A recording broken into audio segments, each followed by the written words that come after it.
You're listening to the Work Cultured Podcast, where good companies keep good company.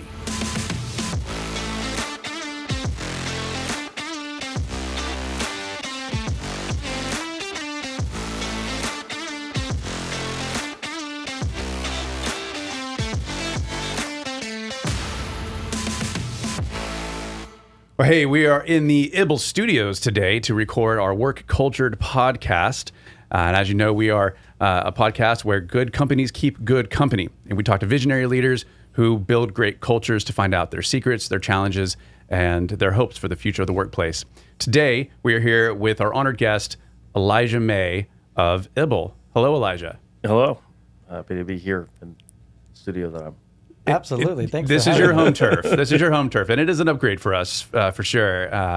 And we appreciate the hospitality. Yeah. Well, we're happy to have you, first of all. And, I will say that we've had a lot of cool podcasts, but I think this might be my favorite. So I'm excited to be on it. Wow. I mean, we're 2 seconds in, and we're somehow your favorite. I love it. Well, I love the idea of it. I think that it's one of the most important things we can talk about is workplace cultures. Yeah. And now, of course, I said Elijah with IBL, but it's really Elijah with, according to your LinkedIn, what, a baker's dozen companies? Don't believe everything you read. I suppose at some technical level, I'm a serial entrepreneur.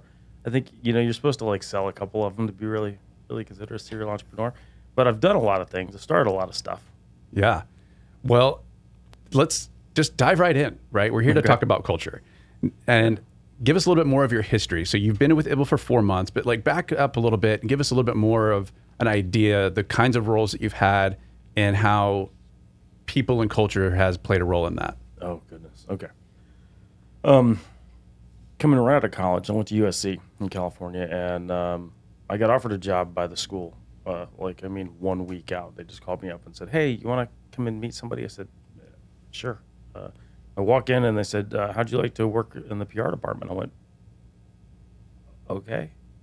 Yeah, and this is late 90s, is that right? Yeah, 1998. Okay. And I said, "What do you need me to do?" And they're like, "Well, we need someone to be a go-between between the university and the film studio. So commercials, TV shows, movies that they want to film on campus, or they want to license the name, or they want to, recruit students to be in stuff. We need someone to kind of handle all that." And I was looking for a job waiting tables at the time. And I said, "Okay, yeah, that sounds better than what I was going to do." Yeah. And I was planning to be an actor. That's what you do. You get a job waiting tables and you go try to be an actor. That's the escalator. Yeah. Which, it's not time for that story, but it is the worst way to get in, right? I got some really unsolicited advice from John Voight one day at the premiere Black Hawk Down, and he said, "Get in from the top, not the bottom." It's the best advice I've ever heard, really related to the entertainment industry or anywhere else. But I got handed this job, and it's a long story, but it was dumb luck more than anything else. And so I had this really cool job at USC where I had this amazing boss who looked out for me. I worked my tail off because I didn't have anything else to do. And it was in an industry that I was interested in anyway. And she just kind of, she gave me a lot of freedom. I had my back when I screwed up, which I definitely screwed up from time to time. But I didn't know, because I had never had a shitty boss, that there are bosses that suck. Yeah. I did not know that. So I came out, we had a kid, decided that we didn't want to try to raise a kid in LA. And when we came to Austin, it's exactly what we wanted, was to find a place with, I never imagined myself in the burbs, but that's where I am. It's where we've been ever since we moved here. I came out, worked on Friday Night Lights because I knew some people who worked on the show, I think a CBS show. And after the show wrapped up for that season, we put on a golf tournament for the cast and crew of the show. And one of the CEOs who attended said, "Hey, did you used to work in the PR department at USC?" I said, "Yes." That is technically correct. He goes, "Oh, great. I need someone to run my marketing communications. Do you want to do that?" I'm like, "Yeah, sure." How hard can that be? What a great interview. Yeah. That's been most of my career, has just been somebody offers me a job and I go, let's find out. Yeah, sure. And people ask me how that works, and I don't have any idea. I have no idea, but it just kind of keeps happening. So I I took that job, and it's the best and worst job I've ever had in my life. Mostly the worst job. CEO, it went bankrupt long ago, but he was just absolutely obsessed with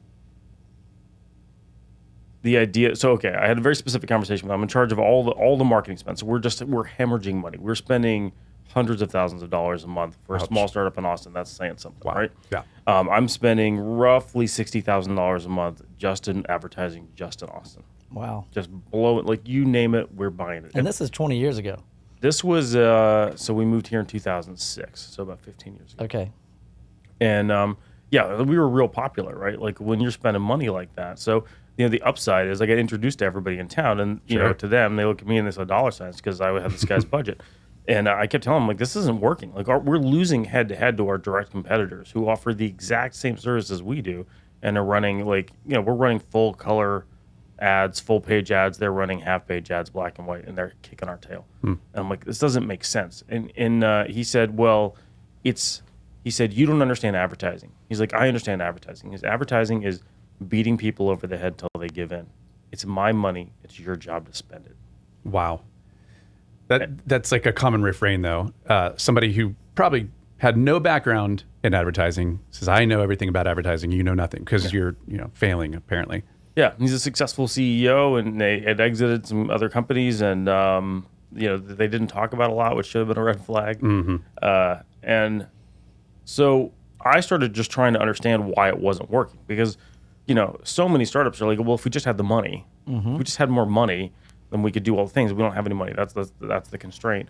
I don't think I'd ever heard the word entrepreneur at the time, but I just wanted to understand why what we were doing wasn't working. And so I really compared us to signed a secret shop to the competitor. They were doing health screenings, and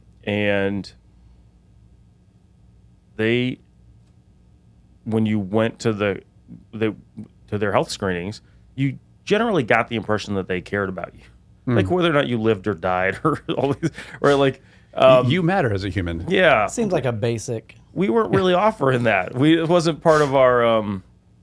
And so I overheard a conversation one day. There are certain things that if someone called to schedule a health screening, there's certain things that indicate that this person's life may be at risk. And if they hear those things, they're supposed to immediately flag say, listen, you either need to hang up right now and call your doctor, or I'm going to stay on the phone. I'm going to call your doctor.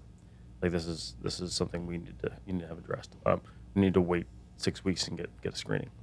But these people are paid on commission. And business, we're struggling, right? Like, I'm trying to drive leads, it's not working. And I hear her book a call where she should have told this person, you got to talk to your doctor right now. And I went to the CEO and said, we need to pull the call logs, figure out who this was, get him on the phone. And he goes, how are we supposed to make money as a company if we turn away customers? I'm like, well, this person might be dead before we have a chance to screen them. So yeah, wow. And he said, I don't feel like you really are here for this company. Wow. Okay. I think you're right. I think you're right. I think you're spot on about that one. Great assessment. Yeah. Yeah. So that would probably with some sticker shock, right? I mean, you had only had one boss, and she was awesome. Yep. And to the point that you didn't even know that bad bosses existed, and then you get this guy who doesn't even care if your customers live or die. Yeah. Wow. It was one of those moments where I was like, oh my God, like you see these people in TV shows and movies, but like, this is just like for real right now. Like, he doesn't care. And so I just started trying to dig in and figure out, like, I mean, at that point, that job was over. But I really tried to understand, okay, so our customer experience was out of whack. Why was our customer experience out of whack? Obviously, I didn't understand it. And I was trying to understand, like, what is the most effective form of marketing, like, while I was doing the job. And everybody that I talked to, everybody said word of mouth. Like, as a matter of fact, I've spoken at countless conferences. I've asked literally thousands of people. I've stood up on stages in front of hundreds of people at a time and said, what's the most effective form of marketing? And everybody says word of mouth, with two exceptions. Twice in the last 7 years, somebody said, in the back of the room, they raised their hand. I said, yeah, what do you think? I said, PPC. I said, pay-per-click. You're going to say that pay-per-click is the most effective form of marketing in the whole world. And they're like, yes. I said, well, what do you do for a living? PPC. Okay, Yeah. Oh, yeah. fine. Yeah, I'll bite. Where do you get most of your business? Referrals. Yeah. Right. So That's hilarious. yeah, both times, right? Totally independent. And I'm like, okay, I think we've settled this argument. I think everybody understands that word of mouth is where it's at. And so what causes word of mouth? Like, what causes people to go say great things about your company? I think we all know without having to think too hard about it.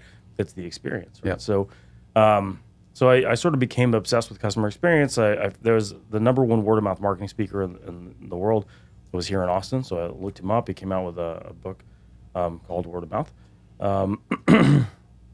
I just kept going down that rabbit hole. And we were talking about this earlier, trying to figure out like, okay, so if you want to be really good at marketing, you need to be really good at customer experience, I guess. Like so,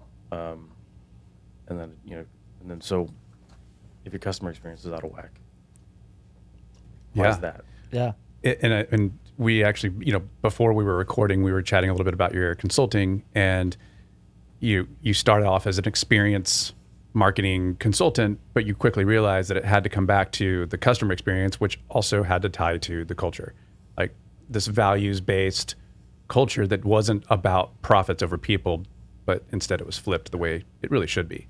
Yeah, absolutely. And I realized I didn't actually answer your question. It's okay. And all of that suggests that like I figured it out at that time, because I definitely didn't figure it out at that time, right? Like I knew something was Pieces up. I was were coming trying together. to figure it out. I went and jumped in with a local entrepreneur who had a business magazine. It was called Austin Business District, which some people thought it was like part of the Business Journal, but it wasn't. It was confusing. So I teamed up with him, and we split it into two things. We created the Austin Entrepreneur Network to cover the entrepreneurial content, which was just an online forum, right? We aggregated all the blogs of the top entrepreneur bloggers in Austin, then spun up a site, and like overnight we had a company that made money, made more than it spent, which is great. And then we spun out the executive content into a magazine called Texas CEO Magazine. Yeah. And with Texas CEO Magazine, the way that we got content for the magazine is we invited CEOs to come sit in a room, have a round table, and just share whatever they wanted to share. They were just talking to each other. And we had these facilitators from a group called Leader Labs. And these were all like professors of like leadership from West Point. And so they were good at managing all the alpha personalities in the room. And what happened is that almost every single one of those conversations was about culture. And so you get all these guys, mostly guys at the time, talking about what they deal with, and like you get people like kind of starting to break down and cry, like in this, people saying how difficult it is, like this role of being, the CEO, founder. You can't complain to your team. You don't even want to complain to your COO, because if you, as a CEO, express doubts, then everyone else is like, oh shit, the sky is falling. The trick. Yeah. And your spouse is for sure tired of hearing about it, right? Sure, So you yeah. just feel like you're in this isolated little box, which is why you see the proliferation of like, YPO and Vistage and all these different executive networks. But ours was just, no one was ever committing to anything more than one roundtable, which was an easy commitment. And we weren't charging them. And they would, someone's like, this feels like group therapy. Like, I think it is probably Yeah, it sounds like it. therapeutic. But that just gave me a tremendous amount of insight into what it looks like, from the leadership position in the company. And so I started doing a lot of public speaking, talking a lot about word of mouth marketing. At some point, it is a very long story. As you said, there's a lot of positions there on LinkedIn. Excuse me. At some point, I took a VP job for, one of these big downtown agencies that represents, world famous brands. And I hated just every minute of it. Well, really? It was, if you've heard cliches about what agencies are like, right? Like just the bro culture and the, it was all of that. Gross. And it was gross. It was gross. How long did you make it there? Not very long. Yeah. I thought, it'd be great, to go get that paycheck and have a job, which I've been, kind of consulting here and there. And I'd either been a co-founder or a consultant.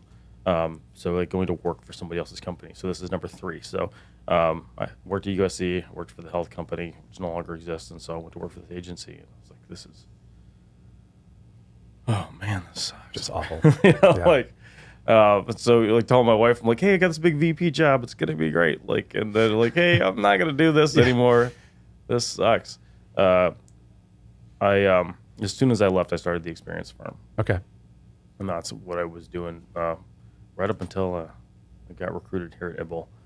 And I've had clients over the years, it's not uncommon because, so we talked about how you just go in and try to deal with, let's do some cool experiential stuff. Let's get some attention around this company, knowing full well that what's probably going to happen is here to dig into your customer experience, make sure that's really on point. And then we'll probably end up digging into your culture, right? Mm-hmm. But the reference always came in. Somebody's like, hey, we need to get a bunch of attention. We don't know how to get attention. Talk to Elijah. He likes to blow shit up. Mm-hmm. We've blown some shit up. Nice. And then, but like getting to the point where we're sitting in the room, it's just me and the CEO. And I'm like, hey, man, what keeps you up at night? Like, what's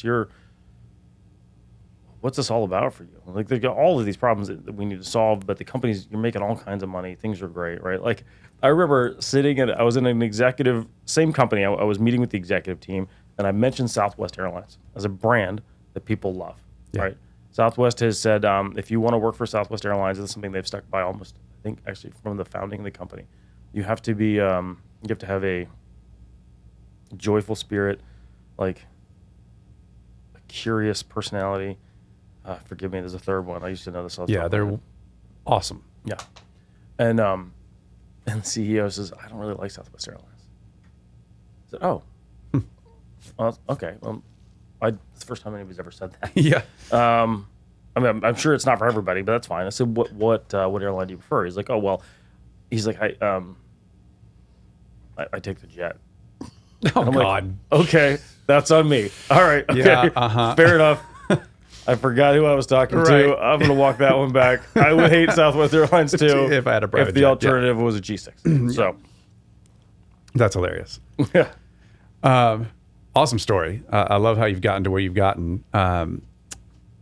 Along the way, there's one question we ask every single guest. I was about to ask it. I love it. Okay, yeah. So, it's supposed to be kind of an opener, but we end up getting into these stories, and then we back up and we ask this question of everyone.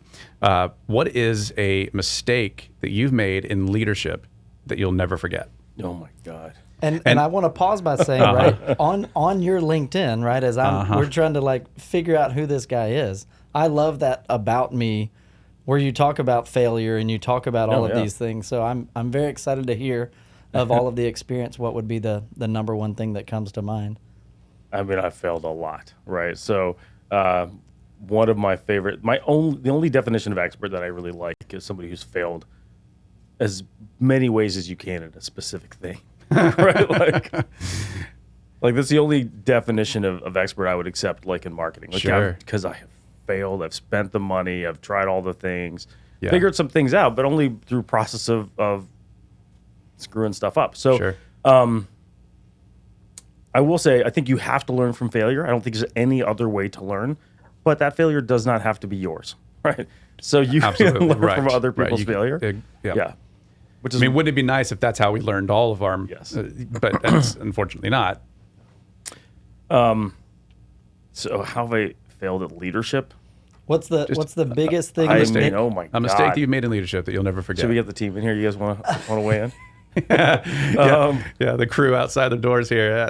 They're like chomping at the bit. They're like, send me in there right now. Oh my gosh.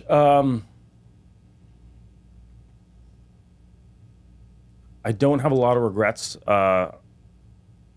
Seth Godin talks a lot about the voice in your head that tells you like you're screwing up, and and I found that a lot of that stuff that people will talk about, I've never felt that way. I don't have that inner voice that's like telling me that I'm not enough, right? Which is, I guess, a tremendous gift. I guess a lot of people have that. Maybe even most people have that. I don't have that particular issue, but I don't regret very many things, right? I've done stupid stuff. But if I think back over the projects we've worked on and the teams that I've led, and I think about like the decisions that I actually do regret. I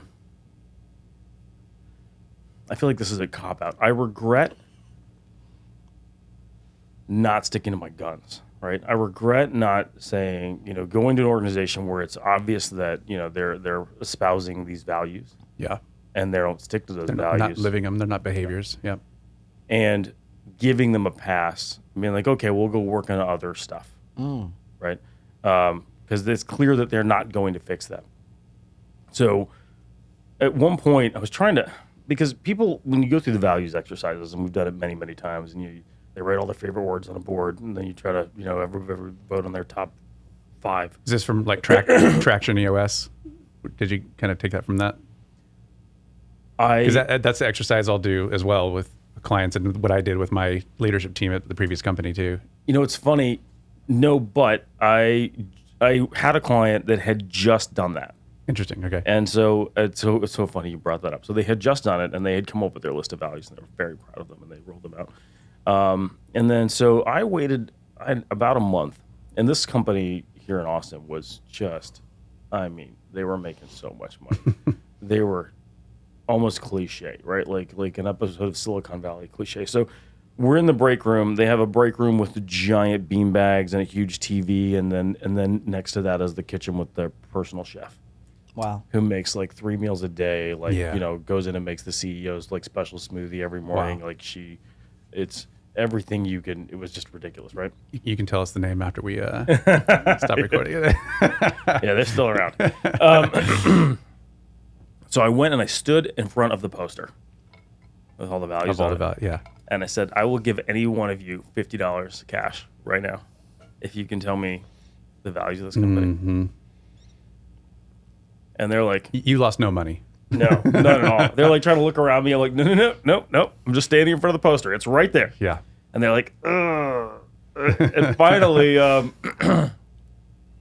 one of them says, oh, I remember one. I remember one. They said it's open and honest communication. And I went, yeah, the only one they could remember was the one that was the most bullshit. Yeah. Yeah. Yeah. Wow. Open and honest communication. I'll never forget that. That company was not big and open. That same company laid off over half their staff by email. Ouch. Yeah. Ouch. Yeah, definitely don't say the name of the company while we're while we're recording. Yeah. So how much weight would you put on values, assuming it's done right, assuming they're not just bullshit, but they're behaviors that are communicated, that are believed and kind of So permeated through the culture? first, it starts with saying, what are your actual values? So there's a profound difference between your aspirational values and your actual values. I would say that there's 2 really important things. One is they've done, as you look at studies on values and the values that make companies more or less successful, there's only one that seems to have a consistently profound impact on the overall well-being of the company. Only one value that you can write on the board or that you can say that this is us that seems to have a profound impact on the company. You know what it is? I do not. Integrity. Interesting. It has a profoundly negative impact. Ah, okay. Because I was getting ready to fight. I was getting ready to fight.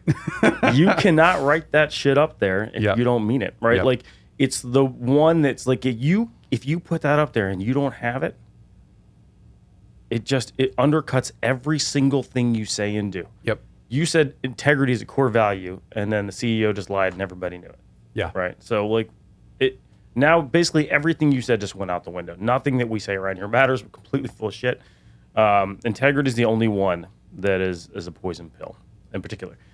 That said, other than that, now there are some values that, it's a little bit cheap, that seem to have a profoundly positive impact.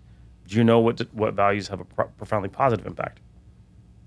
I would assume it's around valuing people. You're not wrong. What you got? It's the ones you keep.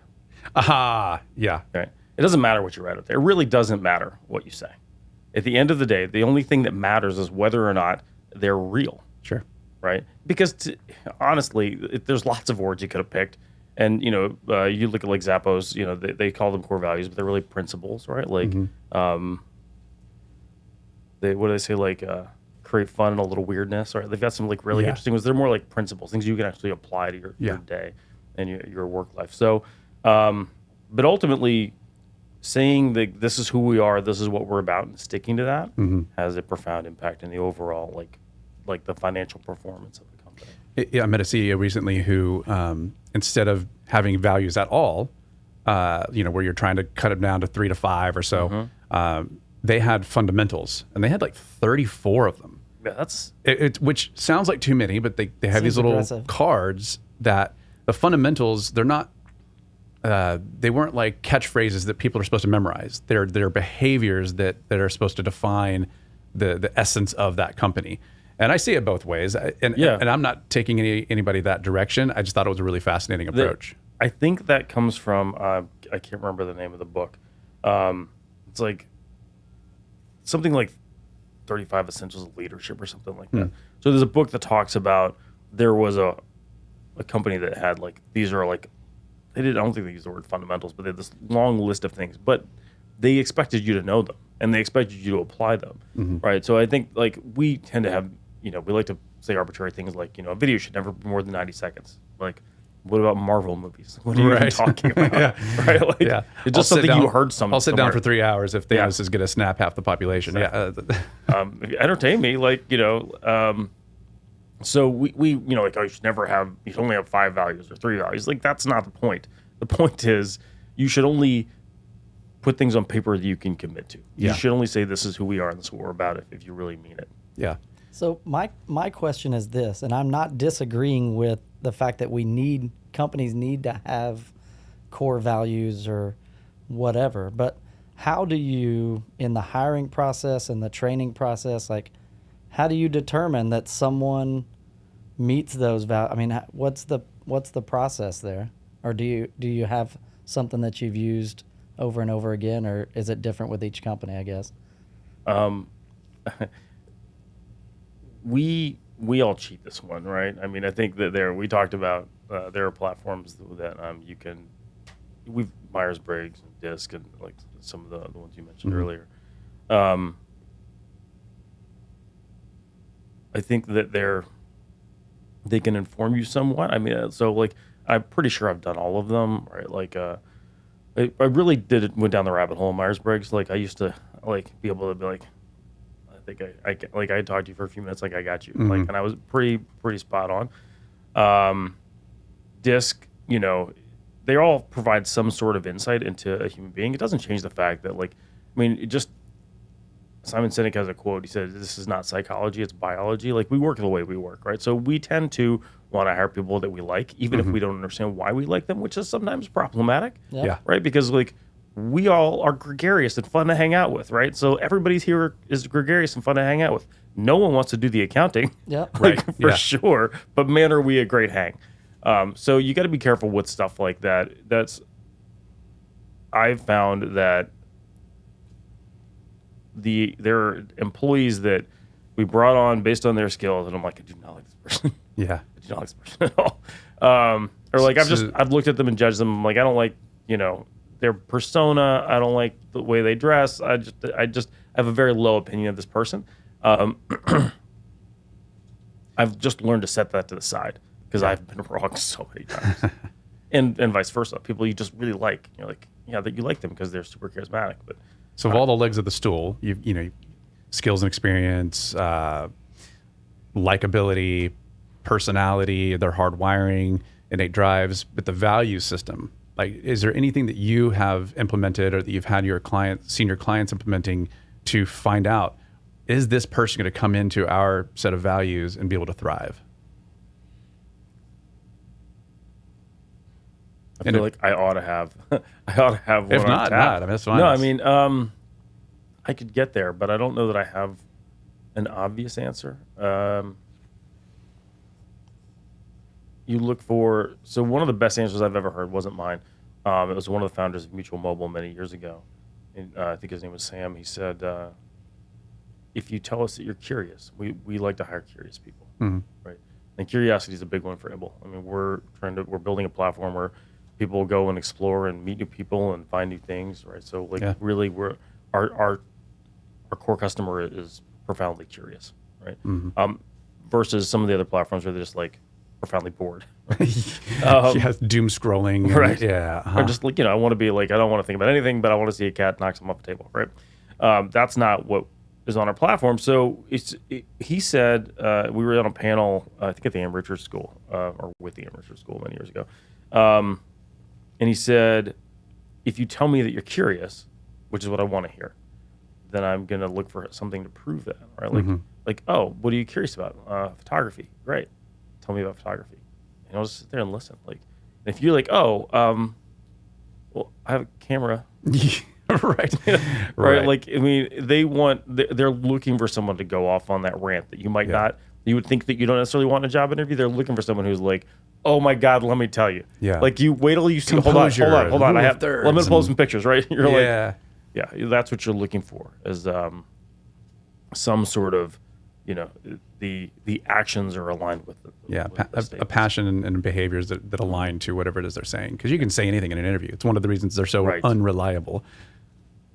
Exactly. Like, it drives me crazy that companies make people negotiate for salary. Unless they're a salesperson. Sure. They should not be negotiating for their salary, right? Yeah. You shouldn't even expect them to be good at it. Ridiculous. Yeah. Well, the fact is, I mean, we've talked about this. I mean, I've had opportunities in my lifetime, just like you've talked about, where like it almost just fell in my lap. Where even, I mean, at the time I wasn't going to admit it, but looking back, I'm like, yeah, I was just the most charismatic, outgoing person. There were probably 3 or 4 other people in the room that were more deserving or more capable. Sure. But maybe they were a little more introverted, or maybe they didn't do well at interviews or whatever. Right. Oh. But that's what we were talking about recently, is this big difference in like hiring for culture fit of like, hey, we're all fun, nice, outgoing people. We want another fun, nice, outgoing person, versus trying to culture fill. Culture add. And culture add, like filling the necessary gaps, not just finding another person that's like us that we want to work with, but someone that can actually like do the necessary work and bring, add value to the team. I've heard it similarly said, all the members of the fraternity are culture fit, right? But like, the idea of a culture complement, right? Like what's missing versus how do we find more of what we have? Yeah, I love that. So, Jason, as we were talking, kind of even just talking about IBL and like what y'all are doing, the social media market. Yeah. So now, I mean, I'm just curious, kind of, obviously I've looked and I can see some differences. I mean, we've both downloaded, the app, and I'm glad to hear it. I got a cute little headshot in there, and but as y'all are moving forward, you're looking to the rest of this year and the future years, like what do you believe is the thing that's going to make y'all successful? Oh man, that's fine. Is that too big? No. I stay up. I literally stay up night thinking about this, right? So, and we've talked about a lot. So we just rolled out our Verified Voices program. Yeah. So the verified users on our platform as compared to other platforms, like typically social media platforms, like, well, are you famous enough, or do you know somebody? Are you popular enough that it's worth verifying you? It's all popularity contest. And I think that if you look at TED Talks, like most of the people who've given like these like life-changing TED Talks they weren't winning any popularity contest, right? Yep. They're out there working on things that need to be talked about, right? Like and like doing work that matters. They're like, what if we made the verified users on our platform people who are talking about things that need to be talked about, matter, right? Yeah. Things that are important. And so we've had a tremendous, there's this thematic element that seems to be totally organic because we haven't sought it out, but over and over and over again, we have conversations about mental health. Yeah. I'm like, well, do we want to be a mental health app? Like, we don't want to be a mental health app, but we could be a social media company that actually cares about your mental health. Sure. Right? We could be a social media company that's committed to having the conversations about mental health that matter. And keeping mental health at the forefront of how you build the platform, right? Yeah. Like, are you going to add a whole bunch of beauty filters? Probably not, right? Is this going to be a popularity contest? Probably not. Yeah. Well, and even that speaks to a culture that's different than anything else out there.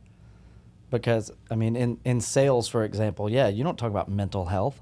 Right. Like, for years and years, and I know in many circles, yeah, it's like, I don't think you'd get ostracized, but it's like, whoa, why is this guy talking about, like, keep that stuff at home kind of vibe? Mm-hmm.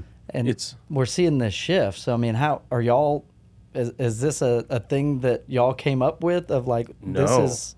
it wasn't us. I mean, this is a perfect case for just, and I understand the irony because I talk a lot, but sometimes you got to shut up and listen.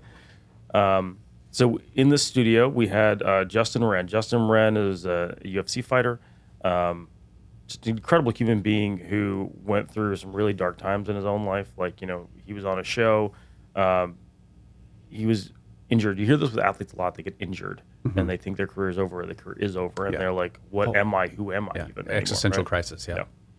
And Justin ends up going and traveling and ends up like finding pygmies in Africa who we all kind of know exist, but like I think most people have forgotten that there's people there who are still treated as subhuman by everyone around them. And he created this nonprofit called Fight for the Forgotten. And he's going to go back at 41 into the MMA and compete again to raise money and awareness for this nonprofit Fight for the Forgotten. Wow. He talks about having this mission of knocking out bullying. And he came in and he filmed in the studio. He and Amy Edwards was a longtime radio personality here in Austin, and she has the Amy Edwards Show. And, just she's talking about how does everybody find their voice and how does everybody figure out, what it is that they have to say that's important. And I feel like mental health ends up being like the consistent undercurrent with all these things. And so like the same day, Jordan, who came in as an intern and turned out to be one of our highest performing people in the company, created a show called 110% Athlete. And I don't even know how you guys pull it off. But like episode 1, they brought in Dr. Jess Garza, who's a performance psychologist for the U.S. Olympic team. Wow. And so she comes in here, sits down. She came in for an unrelated interview. We work with a Red Bull team. So the founders of Hope for Hip Hop. And so which has their headquarters out at Hope Gallery. And so you've got on that team, you've got Romeo and Omar and Roger, and they Omar was the first Red Bull world champion, right, in breakdancing. And so Romeo's his co-founder is also an Austin firefighter. Nice. And so he comes in and I said, hey, would you just say hi to Dr. Jess? Like, it's cool that you're both here at the same time. And like breakdancing, like you guys are working on taking breakdancing in the Olympics. She's an Olympics performance psychologist. You guys should talk. Yeah. And she walks up to Romeo and she says, do you want to sit in for an interview? And he's like, yeah, I'll do it. She's like, just fair warning, you're going to break. He's like, what do you mean? Wow. She's like, oh, you're going to cry. You're totally going to cry. And he's like, I'm not going to cry. Like, this guy's like, just his whole like family culture. He's a firefighter. Like, he's hip hop. Like, this is a pretty hard culture. Yeah. He's like, I'm not going to break. He broke. But to his credit, he sat in and had that conversation, and they ended up talking about all of these conversations of being conversations around mental health, right? So you're talking about, performance psychology, and then she's like, she has also worked with police and firefighters in EMS, which they refer to as tactical athletes. Okay. And so like when you're in the field doing whatever it is that you have to do to be successful at your job, I mean, that's still performance psychology. Sometimes it's the Olympics, sometimes it's a battlefield, sometimes it's, you've got to go deliver medical treatment in a dangerous environment. Wow, that's intense. Yeah. I love that that's your platform, that you're not trying to suck in just as many users as you possibly can, but you're trying to have meaningful conversations and meaningful content. Yeah, I mean, quality over quantity is one of those things that's... it's a tough sell for it is a tough sell. Yeah. And investors. Yeah. Investors are like, so how many people want to talk about that now? Not too tough of a sell, though, I see. So well, I mean, you look at Brene Brown. She's got, and you mentioned TED Talk. She's got the number 4 and number 11 most watched of all time. And she's out there talking about vulnerability and shame. Yeah. I mean, put that in front of a pitch crowd. Like, nobody, no. They would have been like, this is ridiculous. No one wants to talk about that. Yeah. Yeah. And she's not charismatic. She's not gregarious. I mean, she'd rather sit home and drink tea by herself than be around a bunch of people. But there you go. Now, vulnerability is almost like the word of the decade. It's at the top of our consciousness for every business leader out there, at least that wants to take themselves seriously. It is, and I think that those things go hand in hand. you have more and more CEOs who will they'll talk about their therapist, right? Yeah. And I think what's funny is I had this epiphany. I'm like, business coaches are just therapists that don't have the stigma, right? Like if I'm a CEO, I can get a business coach or whatever, right? Like An executive coach. Yeah, executive coach. Yeah. I'm a very important person. That's important. People have executive coaches. It's a therapist, right? Yeah. Like, let's just call it what it is. Yeah. The certification for us executive coaches, though, is a lot less than an actual therapist. But it's pretty much talking about the same things. Don't get me started on therapy. My wife and I both studied psych. Oh, yeah? I took some grad courses in psychotherapy just for kicks. Oh, wow. It's an antiquated field. For kicks. I do have another question for you based on just your LinkedIn. You say, you kind of have a write-up, and then you say, for you, it's convincing companies that the most important thing is putting people first. Mm-hmm. How hard is that job? Like, are you walking into these companies and most of the time they already get that and you just have to nudge them and maybe even tell them where they're missing the mark? Or are you like in Boomer Town where they don't even have a concept that that's important to their business? I'm going to answer that with an anecdote, and it's actually the best marketing thing that I've learned. So going back to Texas CEO Magazine, we sat in this room, Leader Labs came in, they facilitated these roundtables, and they talked about culture, and they talked about companies that have a high, that have a high performance culture, and the investments that they have in culture. So most everybody in town knows Brett Hurt, the founder of Bazaar Voice. And so the very first roundtable was hosted at Bazaar Voice. And Bazaar Voice was famous for their culture. They had like unlimited PTO, things that were now more common, but were pretty uncommon at the time. They just had their brand new building out there on 360, and they just exploded in terms of the number of people who worked there. And so Bazaar Voice as people were talking about culture in Austin and companies that you wanted to work for, Bazaar Voice was at the top of that list. And all the other CEOs came in, and they were always like, kind of trying to, again, these are kind of competitive people who were like, our culture's pretty good too. Like Nobody wants to admit it's not good. But right. So what I thought would happen was that we would talk about it.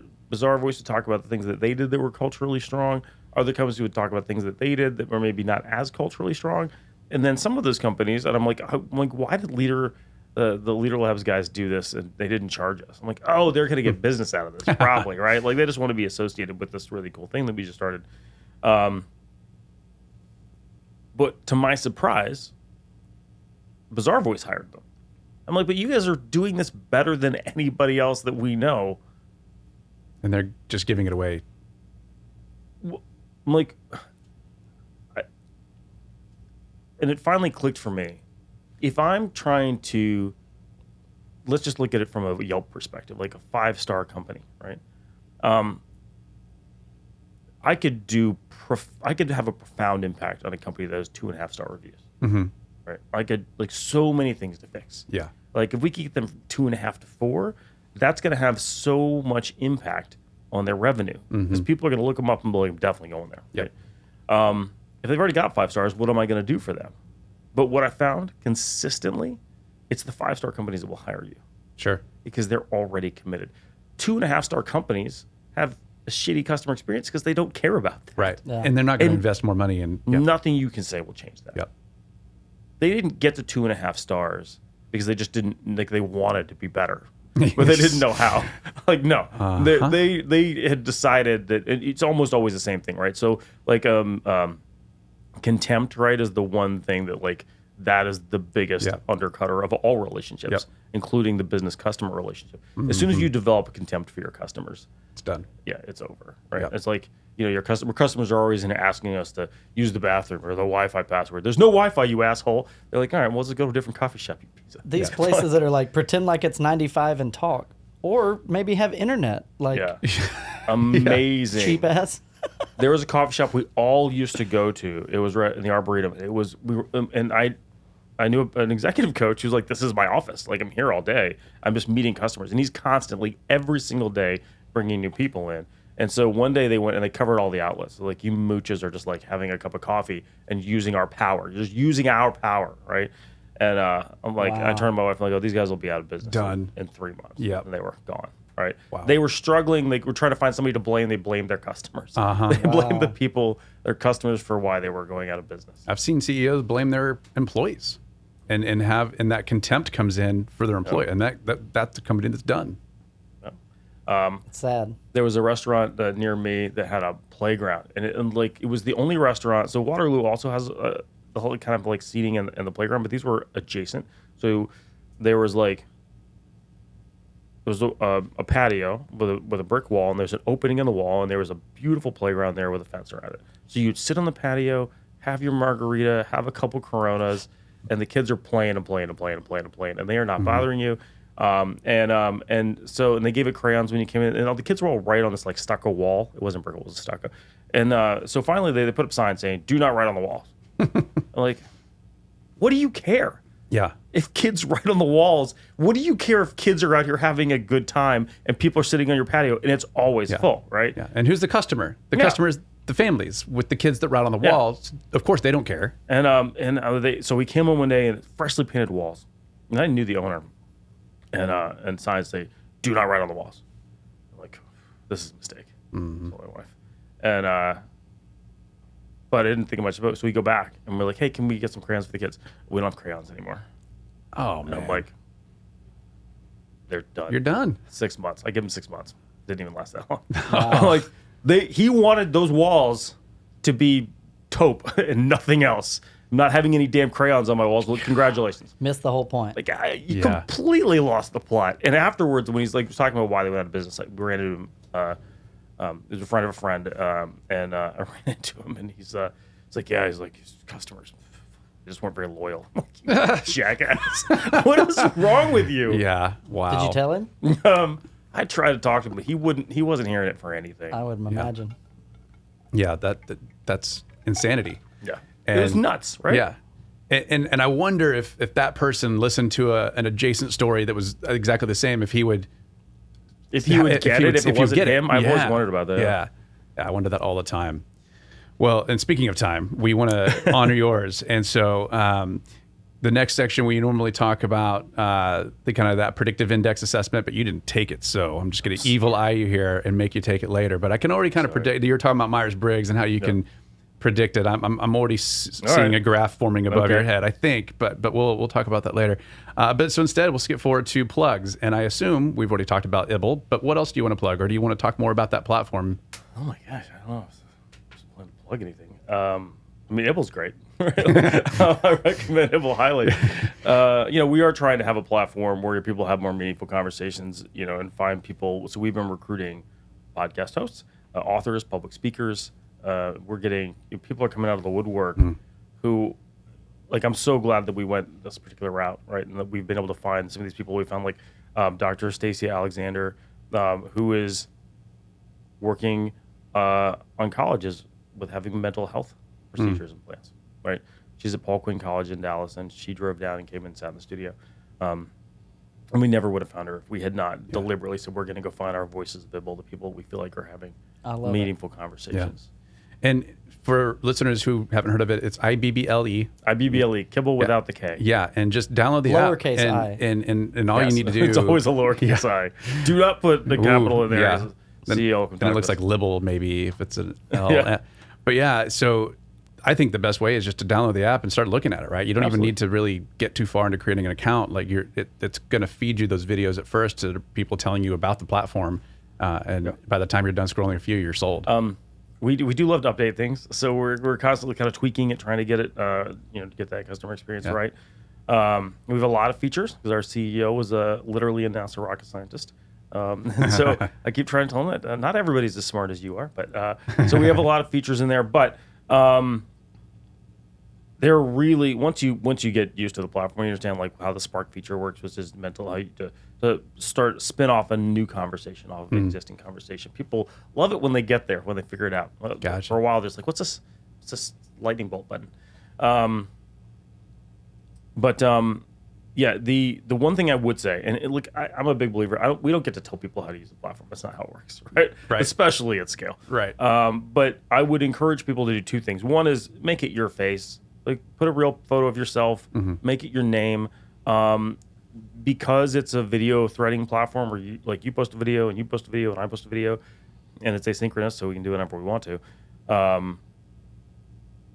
We haven't had trolls on the platform. Like, we haven't had people going and becoming psychopaths and screaming at each other, even around really difficult conversations like Roe v. Wade and gun control. Well, it's a whole lot different when you can just be typing versus, hey, I've got to show you my face to do this and have this conversation. Yeah. The level of civil discourse around like gun control and Roe v. Wade, which is obviously two very, very hot topics, has been nothing short of astounding, right? There was a thread about gun control. We have a user who believes that teachers should be armed. We have other people who very much disagree with that. Sure.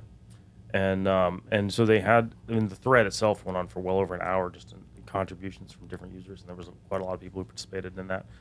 And somewhere, like I think like 45 minutes into the thread, the person who started the thread made a comment about, he made a comment that his brother had been shot and killed by, I think, a stranger.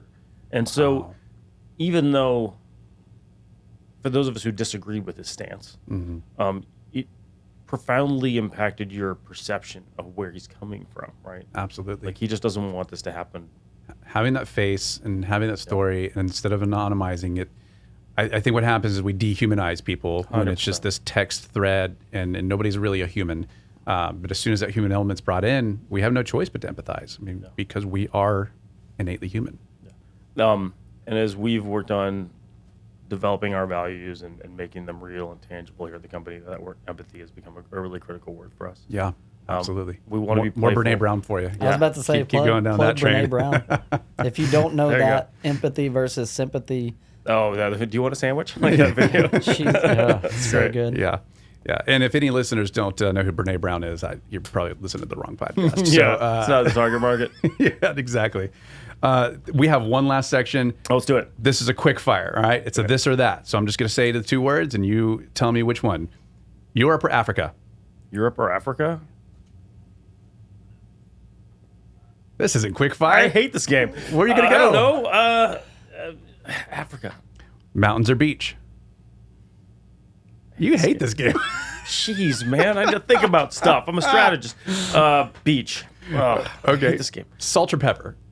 Salt. Chocolate or vanilla? Chocolate. Beer or wine? Beer.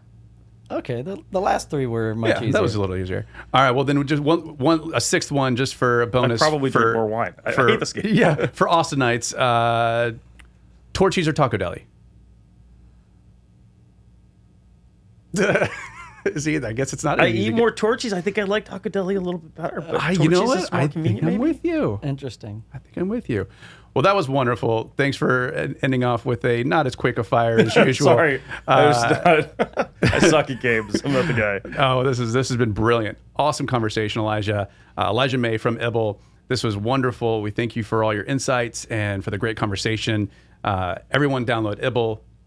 Get on it. Get your face there. Have some empathetic, meaningful conversations with your social media instead of doom scrolling like I tend to do very often. Because conversations are sexy. Isn't that what the sign out there says? That's what it says right out there on the sign. I agree. Absolutely. All right. Well, here we are, Work Culture Podcast, and we are signing off. Thank you again. Thank you. Thanks for coming. Thank you for having me.